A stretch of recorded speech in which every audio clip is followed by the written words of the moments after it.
Romania সরকার বিদেশি কর্মী নিয়োগ প্রক্রিয়ায় বড় ধরনের পরিবর্তন এনে নতুন ডিজিটাল সিস্টেম ও আইন চালু করেছে। নতুন এই নিয়মের ফলে আগের পুরনো ওয়ার্ক পারমিট বা ভিসার আবেদন পদ্ধতি অনেকটাই বদলে গেছে।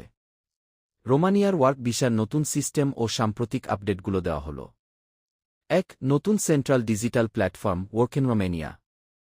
আগে কাজের অনুমোদনের জন্য যে আলাদা ওয়ার্ক পারমিট সংগ্রহ করতে হতো, সেই নিয়ম বাতিল করা হয়েছে। সম্পূর্ণ প্রক্রিয়াটি এখন ওয়ার্কিং রোমানিয়া গভ নামক একটি নতুন অনলাইন পোর্টালের মাধ্যমে ডিজিটাল সিস্টেমে পরিচালিত হচ্ছে।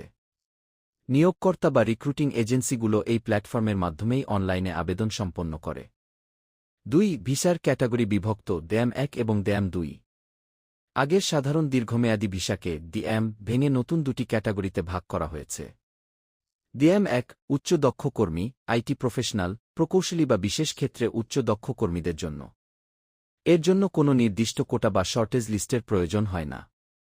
DM ২ সাধারণ শ্রমিক, কনস্ট্রাকশন, ম্যানুফ্যাকচারিং, কৃষি, হসপিটালিটি ও লজিস্টিক্স খাতের সাধারণ কর্মীদের জন্য।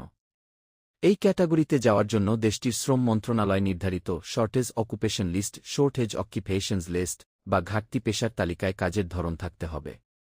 ৩. কর্মী কোটা। রোমানিয়া সরকার নন ইউরোপীয় নিউ দেশগুলোর জন্য নতুন বছরে কাজের কোটা নির্ধারণ করেছে, যার মাধ্যমে নির্দিষ্ট সংখ্যক বিদেশি শ্রমিক আইনি প্রক্রিয়ায় দেশটিতে প্রবেশ করার সুযোগ পান। ৪. চুক্তির ক্ষেত্রে নতুন কড়াকড়ি। নতুন নিয়মে নিয়োগকর্তার জন্য বেশ কিছু বাধ্যবাধকতা আনা হয়েছে। যেমন, চুক্তিনামা অবশ্যই রোমানিয়ান ভাষার পাশাপাশি কর্মীর নিজস্ব ভাষায় বা আন্তর্জাতিকভাবে পরিচিত ভাষায় দ্বিভাষিক বিলিংগুয়াল হতে হবে।